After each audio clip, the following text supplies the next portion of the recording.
Bismillahirrahmanirrahim. Assalamualaikum warahmatullahi wabarakatuh.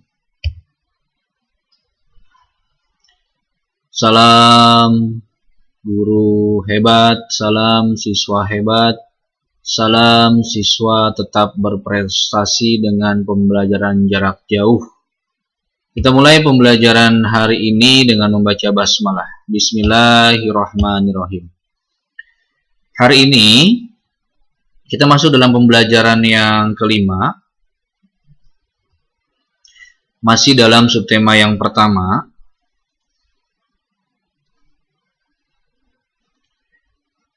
Diawali dengan gambar ilustrasi bahwa kalian bisa lihat di sini ada dua jenis hewan yang seolah-olah bergerak dengan organ geraknya masing-masing, dan tampak juga terlihat jelas bahwa ada perbedaan di antara keduanya.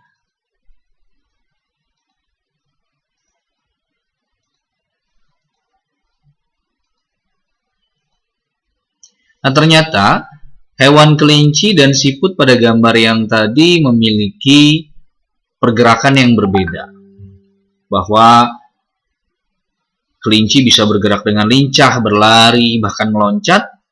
Namun siput identik dengan pergerakan yang pelan, slow.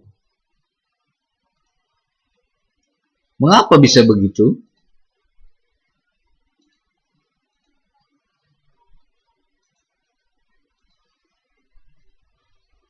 Kalau kita amati kedua hewan yang ada di sini, dari cara atau kita lihat pada gambar, siput seolah-olah tidak mempunyai organ gerak pasif atau tidak mempunyai tulang karena dia seperti kelenjar-kelenjar. Namun kalau bentuk dari kelinci jelas dia mempunyai rangka. Nah, ini yang akan kita bahas pada pertemuan hari ini, karena memang kelinci ini serta siput memiliki klasifikasi hewan yang berbeda. Klasifikasi yang berbeda itu artinya keduanya tidak sama. Nah, tidak sama dalam apa? Kalau kelinci tergolong dalam jenis hewan vertebrata yang sudah kita bahas pada beberapa pertemuan sebelumnya. Nah, siput ini tergolong dalam hewan avertebrata. Apa bedanya? Nah, ternyata memang kalau hewan vertebrata ini memiliki tulang belakang. Dan avertebrata berarti lawannya, hewan yang tidak memiliki tulang belakang.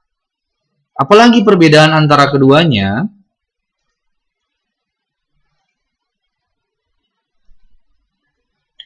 Kalau kelinci dapat bergerak dengan cepat, berpindah tempat dengan cara berjalan, berlari, dan melompat. Namun kalau siput geraknya lambat. Nah, berpindah tempat seolah-olah merayap seperti bapak-bapak tentara yang sedang perang. Dia mencontohkan gerak seolah-olah merayap tanpa berdiri.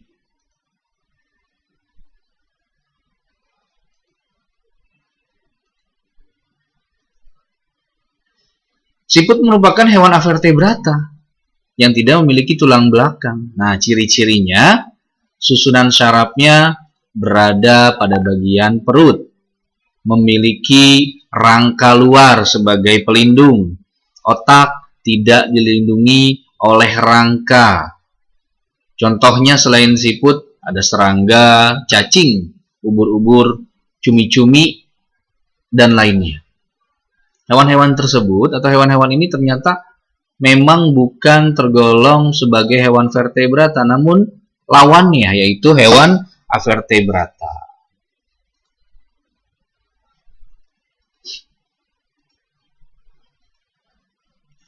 Dijelaskan di sini bahwa ternyata siput ini adalah hewan yang tidak memiliki tulang belakang. Bahkan fungsi utama untuk bergerak pada siput ini atau berpindah tempat dari tempat yang satu ke tempat yang lain, dia memerlukan kaki, perut, atau seolah-olah perut ini menjadi kaki untuk siput ini berpindah tempat. Siput juga memiliki cangkang. Sebenarnya cangkang ini bukan bagian dari tubuhnya. Cangkang ini digunakan siput untuk melindungi dirinya atau melindungi organ bagian tubuhnya.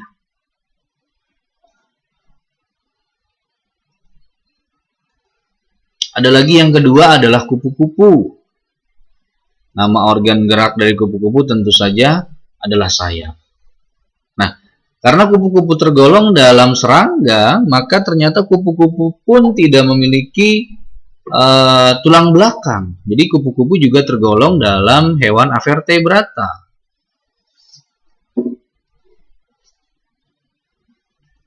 Tentu saja sayap dari kupu-kupu ini digunakan untuk bergerak atau terbang. Serangga yang lain adalah belalang. Nah, kalau belalang, kalau kalian perhatikan ada kaki yang berjumlah lebih dari 2. Biasanya sepasang di depan dan 2 pasang di belakang. 3 pasang tungkai. Jadi kaki pada belalang ini biasa disebut sebagai tungkai.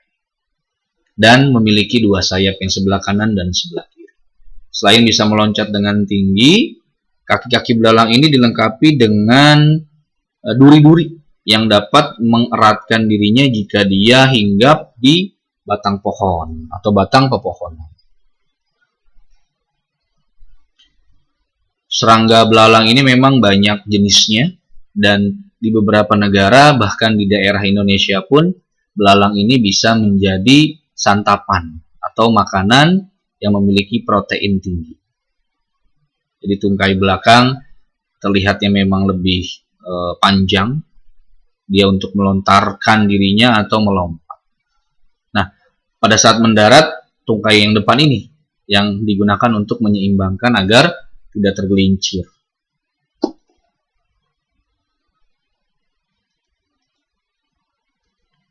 Ada lagi ubur-ubur. Nah, ubur-ubur ini juga kita harus berhati-hati dengan ubur-ubur jika kita sedang bepergian ke daerah pantai atau laut, karena memang ubur-ubur juga banyak ada di pesisir-pesisir pantai yang tentunya pantai masih agak sepi. Nah, ubur-ubur ini pun bisa menyebabkan tubuh dari orang atau manusia yang terkena sengatan, istilah sengatan tentakelnya itu menjadi luka. Nah, kalau ubur-ubur, kita perhatikan dia nggak punya kaki. Bahkan terlihat dia nggak bisa makan. Ya, padahal sebenarnya dia punya mulut dan kaki-kaki yang biasa disebut dengan tentakel. Nah, maka dapat disimpulkan bahwa ubur-ubur ini bergerak dengan tentakel. Apa sih Pak fungsi tentakelnya?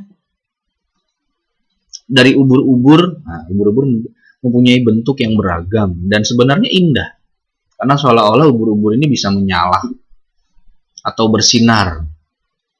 Dijelaskan bahwa tentakel ini digunakan utamanya sebenarnya untuk makan atau mengambil hewan yang bisa dia mangsa, kemudian menggenggam dan sebagai alat perata, untuk juga menemukan jalan di bawah air. Artinya untuk kedalaman-kedalaman tertentu, tentakel ini bisa berfungsi. Dan sengatan itu yang dapat mematikan mangsanya dan akan dimakan oleh ubur-ubur yang nampaknya seperti tidak punya mulut.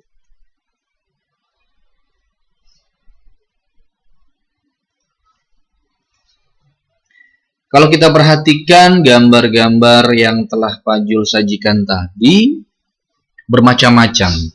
Nah, itu berhubungan dengan yang akan kita bahas, bahwa yang namanya corak gambar cerita atau ilustrasi ini beragam jenisnya.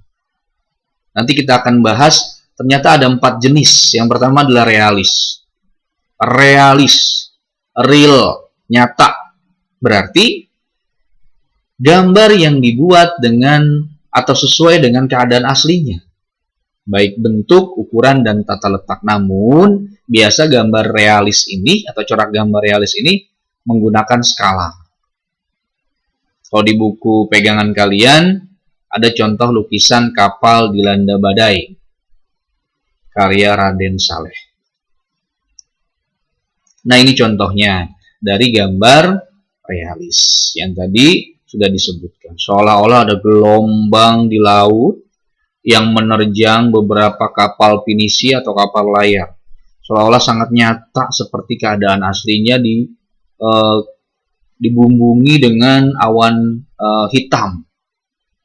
Nampak situasi yang sangat menegangkan, seperti aslinya. Itu dari realis. Contoh yang lain, ada keadaan pasar atau sedang berdagang. Ini juga sama, salah satu contoh dari realis, ada dokar atau andong yang ditarik oleh sapi. Ini juga ada seperti orang yang sedang bertani atau memanen padi. Yang kedua, karikatur.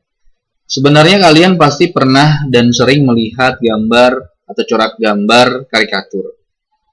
Yang artinya adalah gambar karikatur ini membuat salah satu bagian tubuh dari yang digambar memiliki ukuran yang lebih besar daripada aslinya. Dan biasanya bersifat untuk hiburan atau bahkan sindiran. Karikatur ini melebihkan atau mengubah bagian tubuh dari gambar aslinya atau orang asli. Biasanya digunakan untuk hiburan, kritikan, bahkan sindiran.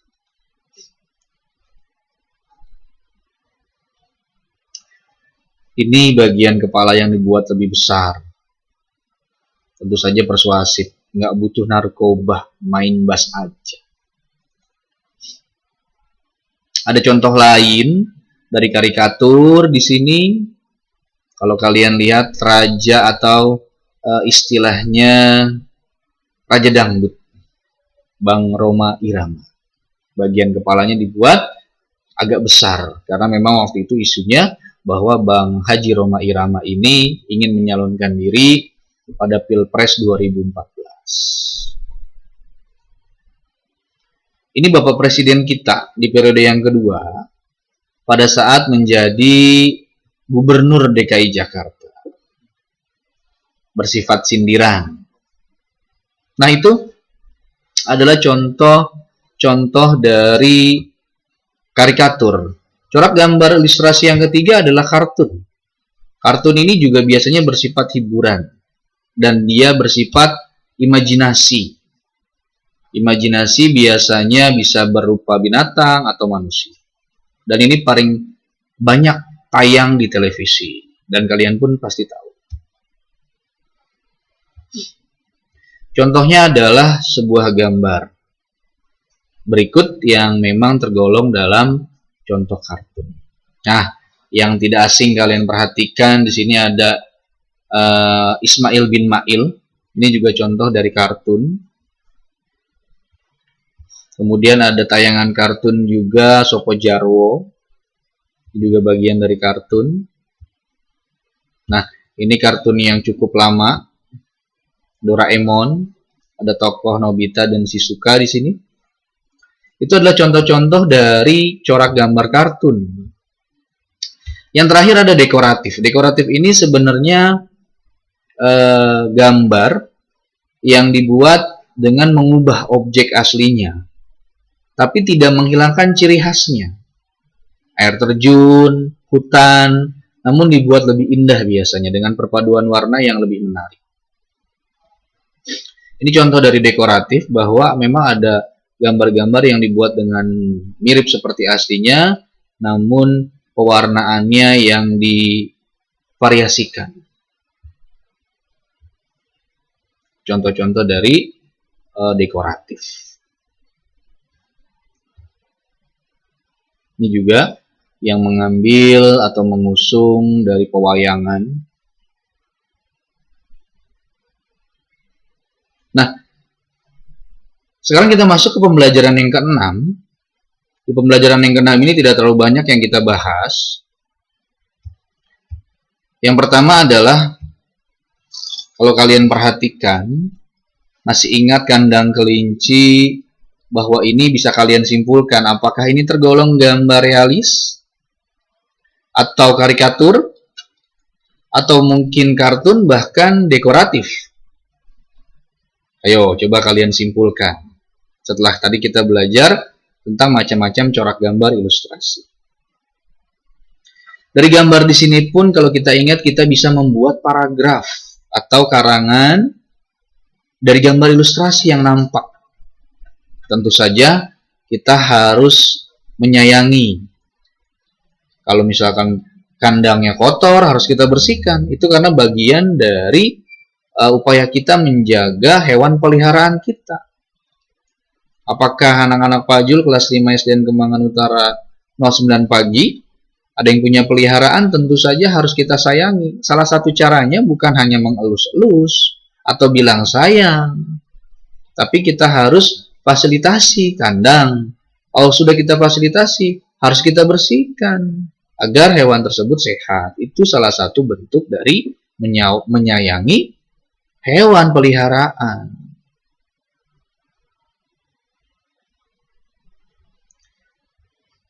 Nah, itu adalah contoh-contoh dari gambar ilustrasi atau corak gambar ilustrasi.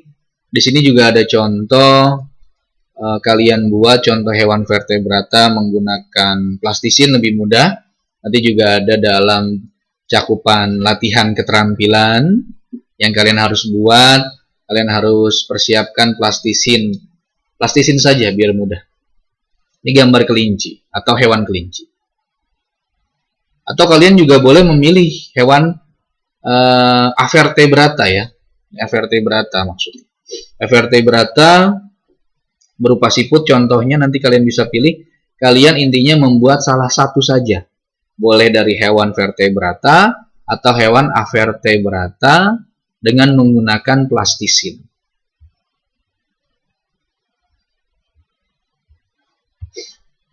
Dengan mempelajari organ gerak hewan, kita makin tahu betapa sempurnanya ciptaan Tuhan. Bentuk syukur kita tentu saja. Muncul pertanyaan, sudahkah kamu menyayangi hewan? Baik yang kita pelihara atau tidak pelihara. Jangan iseng, lagi di jalan ketemu kucing kita tendang. Jangan sampai seperti itu. Atau kita lagi makan, ada kucing yang ngeong-ngeong atau bahkan naik ke meja, kita pukul atau kita usir dengan cara yang kurang baik. Jangan. Tapi upayakanlah dengan cara-cara yang baik. Kalau punya makanan lebih, boleh kita kasih ke hewan. Kalau memang ada makanan lebih. Atau makanan sisa, tulang belulang, biasanya kucing juga suka. Bukan hanya kucing. Kalau kalian suka memelihara burung, kicau, kalian harus beri makan. Kalian harus pelihara dengan baik, bersihkan kandangnya, kasih minum. Kalian mandikan dengan menyemprot biasanya. Kalian jemur, tapi jangan dalam sinar matahari yang terlalu panas, nanti bisa mati. Itu adalah contoh-contoh bagaimana kita mensyukuri ciptaan Tuhan berupa hewan peliharaan. Latihan keterampilan hari ini, yang pertama adalah tadi Pak Jo sudah jelaskan bahwa kalian akan membuat salah satu bentuk, itu nomor 2 ya, kita bahas yang nomor pertama ya. Buatlah salah satu corak gambar ilustrasi. Corak gambarnya boleh berupa realis, kartun, karikatur, atau dekoratif. Satu saja. Lengkap dengan warna. Nanti kalian buat di buku latihan tema dan seperti biasa kalian foto, kirim langsung ke WhatsApp aja. Itu yang pertama. Jelas ya. Jadi pilih salah satu saja. Mau dari contoh realis, kartun, karikatur, atau dekoratif. Yang kedua, keterampilan juga. Kalian silahkan buat bentuk hewan vertebrata atau vertebrata. Satu saja. Boleh pilih, mau dari vertebrata atau avertebrata. Menggunakan plastisin atau lilin. Nanti hasilnya pun kalian foto, langsung kalian kirim ke WhatsApp aja. 2 latihan ini saja untuk hari ini. Mudah-mudahan apa yang Pak Jul sampaikan bermanfaat untuk kalian. Tetap semangat, tetap jaga diri kalian dan keluarga. Dan jangan lupa tetap beribadah sesuai dengan kepercayaannya. Salam guru hebat. salam siswa atau peserta didik hebat, dan salam peserta didik tetap berprestasi dengan pembelajaran jarak jauh dari rumah. Kita akhiri pembelajaran hari ini dengan membaca ayat Alhamdulillahirabbil alamin. Wassalamualaikum warahmatullahi wabarakatuh.